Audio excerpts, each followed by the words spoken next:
On this channel, I actually already have reviewed the Insta360 One RS, so in a way, this is a review of the 1-inch 360 lens. But putting it that way also feels a bit understated, because this lens module does completely change the layout of the entire One RS system. In fact, when it's kitted out and ready to go, by looks alone, you'll barely recognize it as the One RS we used to know. But rest assured, it is still the exact same One RS core, which takes a lens module with a slightly different looking battery this time, held together by a brand new bracket.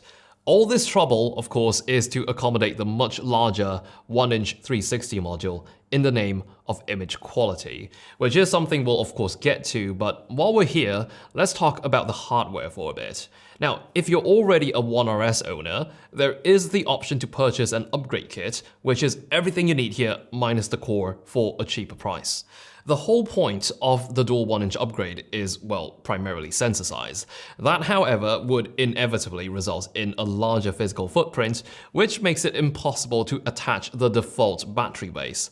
The solution is a vertical battery, which attaches to the side of the core, which houses the USB-C port and a microSD slot. The door covering those is removable, and if you get the 1-inch edition kit, which comes pre-assembled, don't worry, you'll still get your door somewhere in the box. One thing I keep forgetting, however, is to open the USB charging flap on the side of the bracket before disassembling the setup, because if that flap is closed, it will catch onto the battery and you won't be able to push the modules out of the bracket. The setup also sandwiches the microSD slot between the core and battery module, so you do have to take it apart to insert or remove your memory card. It definitely helps to double check if you've got your card loaded properly before assembling the modules, otherwise you'll have to take it apart to access the card slot just to put it back together again. But being laid out this way means it's meant for vertical operation. The core will automatically rotate the UI when the 1-inch 360 lens is attached, so that's one of the details sorted out so seamlessly you might not even notice. There is a 1/4-inch tripod thread built right into the base of this setup, which is a noteworthy difference to the action mount you'd find on the conventional One RS bracket. Now, if we compare the resolution of the 1-inch 360 lens against the standard 360 lens on paper, there's only a minor bump in resolution, from 18 megapixels up to 21 megapixels in stills, and from 5.7K to 6K in video. This is a good thing, because it means bigger and better pixels along with the bigger sensor. Looking at actual samples side by side, it is instantly apparent how much more detail and quality we are getting out of the 1-inch version. And this is under very adequate lighting. The sun was so bright I can barely keep my already small eyes open, and when the sun's gone away, the advantages of the 1-inch are clear as day. Nighttime is when the 1-inch 360 lens really shines. All this time we've accepted how consumer 360 cameras were only feasible in bright environments, but this here breaks the mold.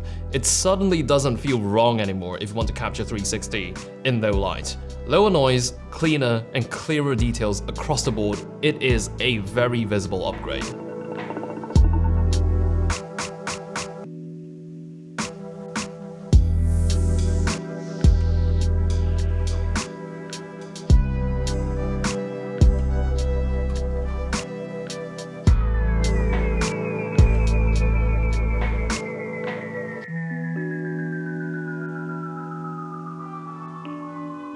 There is a mic bracket for the One RS designed for the Rode Wireless Go and Rode Wireless Go 2. Now, the best part about this is the entire setup is invisible in your 360 footage, despite the fact that there is an entire receiver right next to your 360 camera. Now, you do have to use it with the mic adapter, but what this means is if you want to run audio directly into your Insta360 One RS with the 1-inch 360 lens, you could. It's relatively simple and straightforward to set up. The only part that took me a bit of figuring out was the way you had to actually pull out the door that covers the USB port on the bracket before you could actually plug in the mic adapter, but aside from that, really easy. Meanwhile, in stills, there is still the option to capture 360 photos in HDR. It really does work extremely well to preserve detail, because with a 360 camera that quite literally points everywhere, you're bound to deal with high contrast lighting. You'll also find the 1-inch 360 camera to not have bullet time mode. presumably due to its larger and heavier footprint, so they figured it's probably not a very good idea to have us swinging this around. This does mean the use case for the 1-inch 360 points to as more of a premium travel camera rather than an action camera.